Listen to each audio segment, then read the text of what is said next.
Hey, I'm just sitting here. I was sitting down here just reading my book and um, actually just enjoying the sun. Not getting a tan, don't need to be blacker. But I'm just out here thinking. So, as I was thinking, I started to see this. I see compromise. I saw compromise on the back of this boat. So, it got me to thinking about the stage that I am in, where I am in life right now. Um, I feel like, I don't know, I feel like I've been like pregnant for 25 years and finally, like, the world is getting ready to witness my birth. So many years I've run. It's like God has given me a calling to reach out to the women, older and younger and things like that. And it's like all my life I've always wondered, like, God, why am I here? I love me. I've grown to love me. But it's just like something felt incomplete. It was like every day of my life, I've known nothing but pain. It's like, being born to a mother who really didn't care about me, who tried to break me from the time she brought me in this world, to growing up and, having the insecurity of just being a dark-skinned girl because of what society said about dark skin. And then I started to think about, my younger years. Being 15 years old, I got pregnant. And I was also graduating high school, smart girl. So I was also graduating high school, but I didn't know what to do at that point in life. I'm like, okay, 15 years old, what am I going to be doing with a child? So I had my daughter when I was 16. And of course, that brought challenges all on its own. I didn't drop out of school. I did finish school. And I'll fill in later because I'll do more videos because I'm going to be talking to my sisters. That means black, white, whatever, your sister. So the main thing I thought about was, even as a kid, I have friends and stuff like that. So I always leaned on Christ. I always would make up songs about how much I love God and how much He loved me, because my reality was I didn't feel like I had people around me who loved me. The only person I really felt like had my back or who loved me was my sister. I have two sisters, so it was the one who was next to me. I could come to her about anything, and it's still like that today. We can argue, we can fight, we can fuss, but that's my sister. And I have brothers, but I just still didn't feel close to anybody because I was a shy kid. I was that one where I wouldn't talk. I don't think I really talked to anybody until I was 7 years old. I just felt like every time I talked, my mom, she, calling me stupid and stuff like that. So I didn't want to talk. I thought that whatever I had to say was stupid. So again, here I am. I'll be 40 in October. Excited to be 40. And I love when people ask me my age because I'm just glad that I even made it to 40. So I'm sitting back and I'm thinking, I got married in 2018. I got married to a man, to me, nice guy. He was God-fearing, and, I felt he had my best intentions at heart. So I didn't care that he had been to prison before or anything like that. I don't judge people. I didn't have a reason to judge because I've done some things. I've been some places. So if they judge me, I feel bad about that. But we got married, and after getting married, there were some things that were questionable because, he went from being this really nice guy to all of a sudden, he didn't like lipstick on. He didn't like me being sexy for him. He didn't like me, even traveling out of town or anything like that, because I do go to different places and I speak to the women in the abuse shelters and things like that. I didn't feel like that would be a problem. That's one thing I've learned, is to never be with anybody who doesn't respect your purpose. So I began really his journey, because the whole time we were married, he really didn't care about what I wanted. It was more so, Donna, let me do what I need to do to get to where I need to be. He was like, I've been to prison and stuff like that, so I lost a lot of years.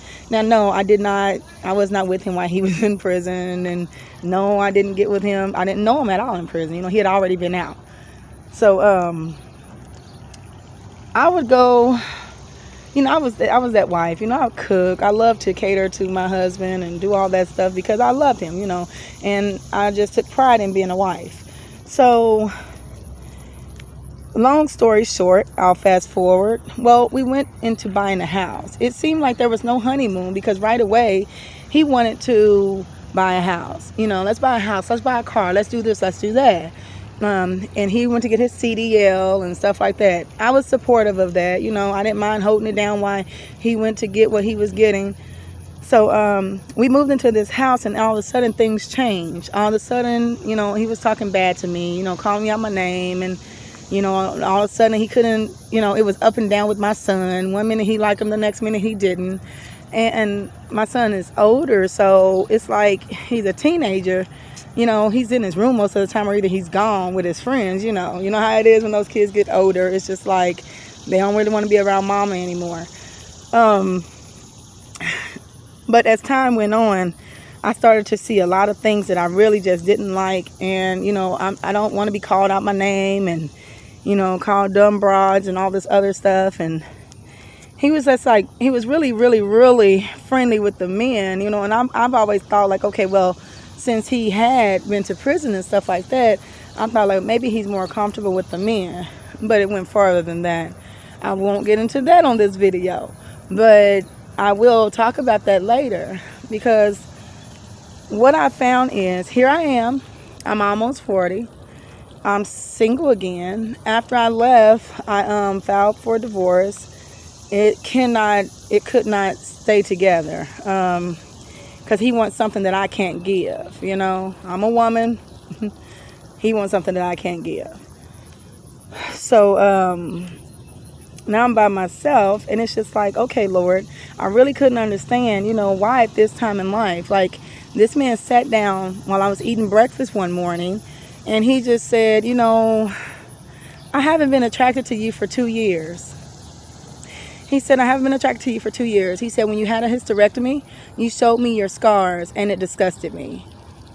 So me, I'm just like, I don't understand how my scar, you seeing my scar could make you not want me sexually or anything for 2 years. Like, and then you had a choice, you could have left, we were only married 2 years. So the hysterectomy happened like right in the beginning of the marriage. So, he had a choice to go, but he didn't. I think he was more in love with the benefits that he got, from being with me. So, like I said, I moved out. I took my name off the deed of the house and everything. And I have people ask me, Donna, like, why didn't you leave the house? Why didn't you just fight for it? There comes a time when peace is everything. I didn't want to fight for the house. For one, there were so many bad memories there in the house that, I could have enjoyed it anyway. And I didn't want to be where he could just come and bother me and stuff like that. I wanted peace, and I needed it like right now. So when I left, it's just like he did everything he could to make sure that I didn't come back or that I didn't want him. So when I left, I'm moving my things, and I'm just like, oh Lord, what now? What now? So I do hair. I would sit there, I would do my clients' hair and stuff, and then I would just, take my shower afterwards and just crawl into bed crying, because I really couldn't understand. I was doing everything that I was supposed to do as a wife, and even he said that. He said, you're a good woman, whoever gets you, they'll be a lucky man and all this and that. But I just couldn't understand why he didn't want me. It just didn't make sense. But I've decided that I'm going to follow what Christ has for me. It's like he has been trying to get me for so long to follow his purpose for him. And I'm supposed to reach out. I'm supposed to speak to the women. And everything that I've been through is not for nothing. It's just, I have to follow my calling. And starting today, I'm going to follow my calling. I won't let anything hold me back. I'm not going to let any man hold me back. I'm not going to do that. Like, everything that I have to do is important. it's like I'm looking around at the world today, and the coronavirus and the racism and everything else that's going on. It's just like we look at TV, and it's just like we're watching it like it's a show, but it's just not a show. It's life. We are living in the end times. That doesn't mean that the world will end tomorrow. We don't know the hour nor the day, but just looking around, if you are a believer, these are the signs of the end times. So it's urgent. It's urgent. If God is pulling at your heart, like he's pulling at mine, it's urgent that you answer that call. So before I left, I went to Georgia for a while. So for a couple of days, so I can just clear my mind, and because I was so clouded with anger and bitterness toward my ex to be, I was just so angry that I just couldn't see straight, and I'd never been this angry where I wanted to just like hurt him.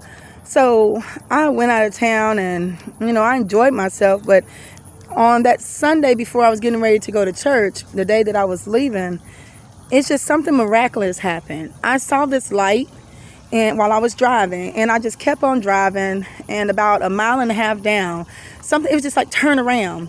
So I turned around, and I went and parked right there by where the woods were, because when you turn down that street, there were some woods, and I don't like the woods. But something was like, no, go closer, go to the light. So I pulled up in front of the light, and it's just like I began to tell God everything that was on my heart, and I began to just like release it and let it go. So when I did that, he was like, bow before me. If you bow before me, I'll give you deliverance. I'll heal your heart. I'll heal your heart right now. And I did just that. I cried my heart, and I cried out to God, and I wanted to be better. I wanted to heal. I didn't want that pain to go with me every single day, because I want to be who I was. I want to still be a happy person. I want to be a good person. I want to be healthy for that person who's going to come, who God has for me, because I believe that I chose my husband. I don't believe that God chose him for me. So that's why I think that it ended up the way that it is. Because if God chose him for me, what God gives me, nobody can take. But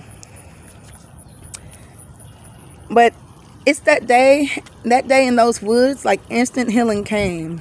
I have not crawled into bed crying anymore. I am not bitter, nor am I angry and mad and stuff. It's just like I'm so filled with peace and a calmness, and I feel like God put me in a certain space where he wants me to get ready to do what he has designed for me to do. That's why he has me alone at this time.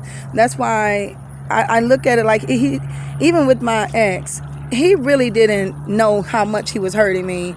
I think just his selfishness, he was in his own selfishness. So when people are hurt, they tend to turn around and hurt other people.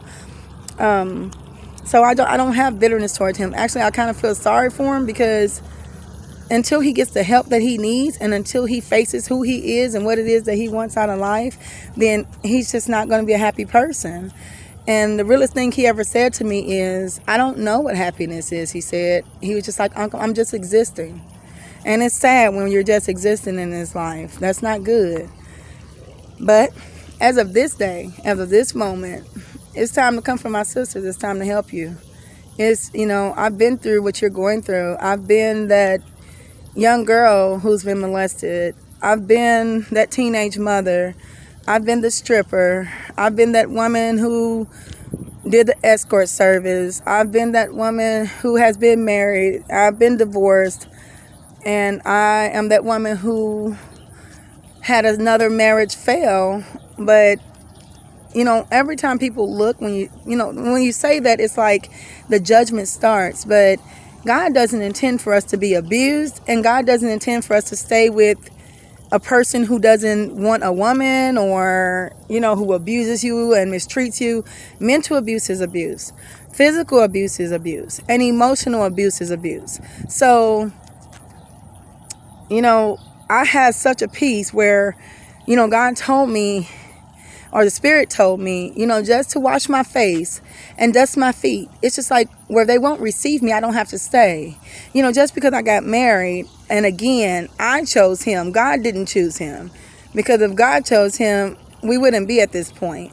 Because I love God, I love the Lord, and he would love the Lord enough to know that, there's a certain way that you treat your wife.